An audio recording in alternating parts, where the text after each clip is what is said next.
نرین صاحبہ وہ شخص جو اسمبلی میں اپنے آپ کو ڈیفینڈ نہیں کر سکتا یا پیش نہیں ہو سکتا تو اننیسیسریلی جو ہے اس کا نام مناسب نہیں ہے. تو تھینک یو ویری مچ. جی جناب ڈاکٹر محمد افضل خان ڈانڈلہ صاحب. جی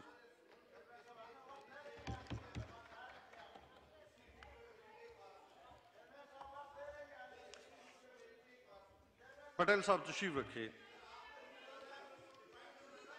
جی ڈاکٹر محمد افضل خان ڈانڈلہ صاحب. میں نے سب کے لیے کہا ہے کہ ایک شخص کے لیے یا ایک پرسن کے لیے نہیں ہے. Thank you. جی جناب ڈاکٹر محمد افضل خان ڈانڈلہ صاحب. شکریہ جناب اسپیکر. یہ سوچ کر کے غم کے خریدار آ گئے، یہ سوچ کر کے غم کے خریدار آ گئے، ہم خواب بیچنے سر بازار آ گئے، اور آواز دے کے چھپ گئی ہر بار زندگی، آواز دے کے چھپ گئی ہر بار زندگی، ہم ایسے سادہ لوہ کے ہر بار آ گئے، اور اب دل میں حوصلہ نہ سکت بازوؤں میں ہے، اب دل میں حوصلہ نہ سکت بازوؤں میں ہے، اب کے مقابلے پہ میرے یار آ گئے، اور ہم کج ادا چراغ کہ جب بھی ہوا چلی، ہم کج ادا چراغ کہ جب بھی ہوا چلی، تاکوں کو چھوڑ کر سر دیوار آ گئے. شکریہ جناب اسپیکر. سب سے پہلے تو میں بجٹ کے بارے میں یہ کہوں گا کہ ان حالات میں اس سے اچھا بجٹ نہیں ہو سکتا. یہ ایک مزدور دوست بجٹ تھا، یہ ایک کسان دوست بجٹ ہے، اور یہ ایک انسان دوست بجٹ ہے، بلکہ میں یہ کہوں گا کہ یہ پاکستان دوست بجٹ ہے. تو میں ایسے اچھے بجٹ پیش کرنے پہ وزیر اعظم اور ان کی معاشی ٹیم ممبران سے گزارش ہے کہ آپ خراج تحسین پیش کرتا ہوں. اپنی باری پہ آپ جواب دے لیں. اور جی تھینک یو. جناب اسپیکر، میں شکر گزار ہوں وزیر اعظم پاکستان کا اور وزیر اعلیٰ پنجاب عثمان بزدار صاحب کا کہ انہوں نے بکھر جیسے پسماندہ ضلع کو تھال یونیورسٹی بکھر کا تحفہ دیا ہے اس بجٹ میں. ایم روڈ کو دو رویا کرنے کا، ایکسپریس وے بنانے کا تحفہ دیا ہے، اس کے لیے میں شکریہ ادا کرتا ہوں. گریٹر تھل کینال کے لیے پیسے رکھے گئے ہیں، میں اس کے لیے شکریہ ادا کرتا ہوں. اور خاص طور پہ وزیر اعلیٰ پنجاب عثمان بزدار میں بکھر میں جا کے بکھر جیسے پسماندہ ضلع کو 10 ارب کا پیکیج دیا ہے. میں اس کے لیے ان کا شکر گزار ہوں. چونکہ وہ ایک پسماندہ علاقے سے تعلق رکھتے ہیں، ان کو اس کا احساس ہے کہ پسماندگی کیا ہوتی ہے، اور اس لیے وہ پسماندہ علاقوں کو ترقی دے رہے ہیں اور ان کو اسپیشل فنڈز دے رہے ہیں. میں تہہ دل سے ان کا شکر گزار ہوں. لیکن چونکہ مسائل بہت زیادہ ہیں، اور بقول سریکی شہر کے تو وسد ساون دے وانگ میں تے ہمیش وسدہ رہا ہے جانی، تو وسد ساون دے وانگ میں تے ہمیش وسدہ رہا ہے جانی، میں میں تساں تا میری قسمت ہے میرا اپنا مزاج تھل دا. چونکہ میں تھل سے تعلق رکھتا ہوں تو بہت سی پیاس ہے وہاں ڈیولپمنٹ کی ابھی. اور ایک جو میں گزارش کروں گا کہ 2012 میں اس وقت کے خادم اعلیٰ پنجاب جناب شہباز شریف صاحب نے بکھر میں تھل میڈیکل کالج بنانے کا وعدہ کیا تھا اور اعلان بھی کیا تھا. اس پہ کچھ کام ہوا تھا، لیکن وہ پھر جیسے بیوروکریسی کا سرخ فیتا ہے اس کا شکار ہوا، اور ابھی تک وہ وعدہ تشنا تکمیل ہے. میں گزارش کروں گا اس گورنمنٹ سے کہ وہ جو تھل میڈیکل کالج کا اعلان تھا وہ ضرور بکھر میں بنایا جائے، کیونکہ اس کے ساتھ ایک ٹیچنگ ہاسپٹل بنے گی، اور بکھر کے آس پاس کوئی بھی ٹیچنگ ہاسپٹل 200-250 کلومیٹر سے کم فاصلے پہ نہیں ہے، اور مریضوں کو علاج کے لیے دور دراز جانا پڑتا ہے اور ایمرجنسی مریضوں کی کئی بار راستے میں ڈیتھ ہو جاتی ہے. تو میری گزارش ہوگی کہ وہ وعدہ پورا کیا جائے اور بکھر میں تھل میڈیکل کالج بنایا جائے. اور ایک اور میری گزارش ہے کہ ایک تھل موٹر وے بنائی جائے جو کہ جھنگ کے پاس جو سی پیک کا ایسٹرن روٹ ہے اس کو ڈیرہ اسماعیل خان میں ویسٹرن روٹ کے ساتھ کنیکٹ کرے. یہ بکھر سے گزرے گی براستہ جھنگ اور یہ کوئی 230 کلومیٹر کی روڈ بنتی ہے. اور یہ روڈ اگر آپ کنیکٹ کر دیتے ہیں تو ایک تو یہ ہے کہ تھل میں سے گزرے گی, ہمارے اضلاع کو فائدہ ہوگا, اور تیسرا یہ کہ سینٹرل پنجاب کا جو گوادر تک جو فاصلہ ہے وہ 400 کلومیٹر کم ہو جائے گا اگر آپ یہاں پہ کنیکٹ کر دیں. تو یہ بہت ضروری ایک روڈ ہے اور اس کو ضرور بننا چاہیے. اور اس کا ایک تھل موٹر وے کا اور ایم ایم روڈ کا سنگم بنتا ہے سرائے مہاجر. وہاں پہ میری گزارش ہوگی کہ وہاں پہ ایک اسپیشل اکنامک زون وہاں بنایا جائے تھل میں, تاکہ تھل کے لوگوں کو اور ضلع بکھر کے لوگوں کو مزدوری کے لیے اسلام آباد, کراچی, لاہور نہ جانا پڑے. چلو کم از کم وہاں ان کو مزدوری مل جائے گی. تھل کی ہماری بہت سی زمینیں باہر کے لوگوں کو الاٹ کی گئی ہیں, چلو ایک کمپنسیشن مل جائے گی تھل کے لوگوں کو کہ وہاں ایک فری اکنامک زون بن جائے گا, انڈسٹری لگ جائے گی اور ان کو ایک روزگار کا موقع ملے گا وہاں پہ.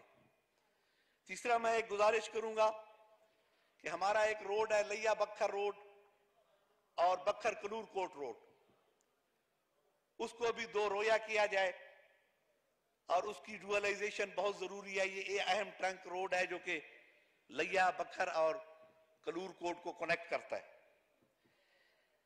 تھل کے اندر مانی کے مقام پہ ایک کیمل ریسرچ فارم ہے اور وہاں پہ کوئی 10,000 کنال اس فارم کی زمین ہے. یہاں پہ میری گزارش ہوگی گورنمنٹ سے کہ یہاں پہ ایک ویٹرنری سائنسز اور اینیمل یونیورسٹی بنائی جائے اور یہاں پہ اونٹ کی افزائش نسل کر کے کیمل بریڈنگ فارم بنایا جائے اور ہم یہاں سے اونٹ کا گوشت مڈل ایسٹ اور سارے عرب ممالک کو یہاں سے اگر میٹ پروسیسنگ پلانٹ بنا دیا جائے تو ہم اس کو ایکسپورٹ کر سکتے ہیں اور یہ ایک بہت بڑا ذریعہ ہوگا فارن انویسٹمنٹ کا اور انکم کا. تیسرا میں یہ گزارش کروں گا کہ تھل کے اندر بہت سی زمینیں باہر کے لوگوں کو الاٹ کی گئی ہیں. اب جو تھل کے اندر سرکاری زمین پڑی ہے وہ وہاں تھل کے بے زمین کاشتکار کو الاٹ کی جائے تاکہ وہ وہاں سے اپنا روزگار کما سکے. ایک اور میری گزارش ہوگی کہ دریائے سندھ پہ بکھر جو دریائے سندھ کا جو ایسٹرن کنارہ ہے, مشرقی کنارہ, اس پہ ایک فلڈ پروٹیکشن بند بنا ہوا ہے جو کہ 2/3 مکمل ہو چکا ہے اور 1/3 رہتا ہے. میری گزارش ہے کہ اس کو مکمل کیا جائے اور اس کے اوپر ایک روڈ, ڈبل روڈ بنائی جائے تاکہ جو کچے کا علاقہ ہے وہ ساری بیلٹ جو دریائے سندھ کی بیلٹ ہے وہ شوگر کین گروئنگ ایریا ہے, وہاں پہ کثرت سے گنا پیدا ہوتا ہے اور وہ گنا اس روڈ کے ذریعے ملوں تک پہنچ جائے گا اور شہروں سے کراس نہیں کرنا پڑے گا. اور میں اب ایک خاص گزارش ہے ان لوگوں کی آواز, تھل کے کاشتکار کی آواز, جس کے لیے میں ہمیشہ ہر تقریر میں گزارش کرتا رہا ہوں اور میں ان لوگوں سے ووٹ لے کے آیا ہوں اور ان بے آواز لوگوں کی آواز اٹھانا مجھ پہ فرض ہے کہ جہاں وہ موسم کی تلخی برداشت کرتے ہیں وہاں وہ حالات کی تلخی کا شکار ہے.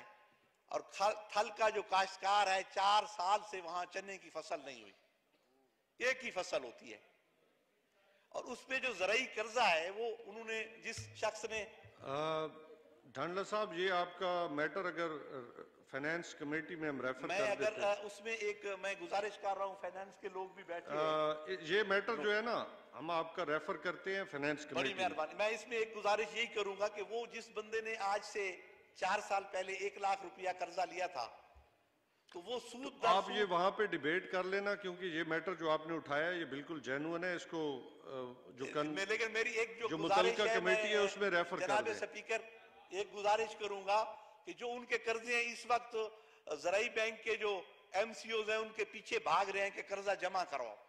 اب جس بندے کی 4 سال سے فصل نہیں ہوئی, اس سال بالکل فصل نہیں ہوئی, پورا جو سوئنگ سے لے کے ریپنگ تک, کاشت سے لے کے اس کی برداشت تک ایک بارش نہیں ہوئی, اور لوگوں کے بیج بھی واپس نہیں, وہ کہاں سے قرض واپس کریں گے؟ فل فور یہ فائنانس والوں کو کہا جائے کم از کم ان کے قرض کی وصولی تو روکی جائے جب تک کہ فیصلہ یہ ہوتا ہے. آپ اس کمیٹی میں اپنا کیس لے کے جانا ہے, مہربانی. کیونکہ ہم نے اس کو ریفر کر دیا ہے اس میں, تو میری فائنانس گزارش ہے کمیٹی میں. کہ یہ آپ کی بڑی مہربانی, اور میں وزیر اعظم پاکستان سے گزارش کروں گا, میں احساس پروگرام کی جو ہماری انچارج ہیں, کیونکہ 200-300 ارب روپیہ احساس پروگرام میں رکھا گیا ہے, اگر 1-1.5 ارب ان مفلوق الحال کسانوں کا قرض اتارنے کے لیے وہاں سے دے دیا جائے گا, تو میں تو بھیک مانگتا ہوں آپ کے سامنے ہاتھ جوڑ کے, بلکہ جھولی پھیلا کے گورنمنٹ سے ان بے آواز لوگوں کے لیے کہ لوگ خودکشیاں کرنے پہ مجبور نہ ہوں.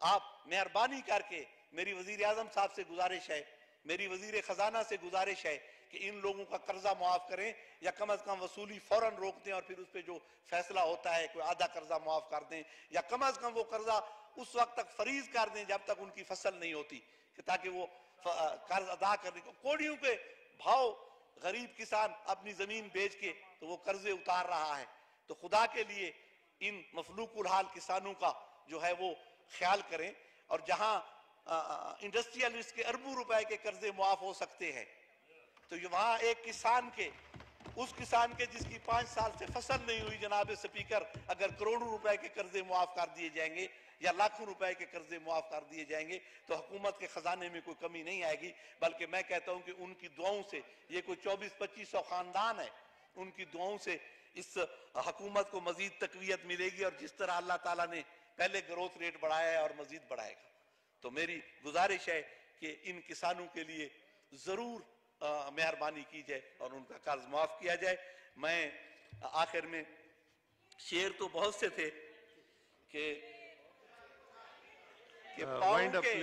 پاؤں کے زخم دکھانے کی اجازت دی جائے, پاؤں کے زخم دکھانے کی اجازت دی جائے, ورنہ راہگیر کو جانے کی اجازت دی جائے. پاؤں کے زخم دکھانے کی اجازت دی جائے, ورنہ راہگیر کو جانے کی اجازت دی جائے. اور دوغلے پن کا ہنر سیکھ لیا ہے میں نے, دوغلے پن کا ہنر سیکھ لیا ہے میں نے, اب مجھے شہر میں آنے کی اجازت دی جائے. اور آخر میں جناب کہ نہ وقت کو کہیں زنجیر پاتن, نہ کہیں خوشبو کو قید کیتا, نہ وقت کو کہیں زنجیر پاتن, نہ کہیں خوشبو کو قید کیتا. خزاں دے سر تے دکھائے ہکنی, بہار آن کے پہاج بنسی. اور جڑے دیوانہ ساکو سدینن, اوہے پیمبر ساکو منیسن. جدا شرافت دی رسم چلسی, جدا محبت رواج بنسی. بہت بہت شکریہ جناب اسپیکر.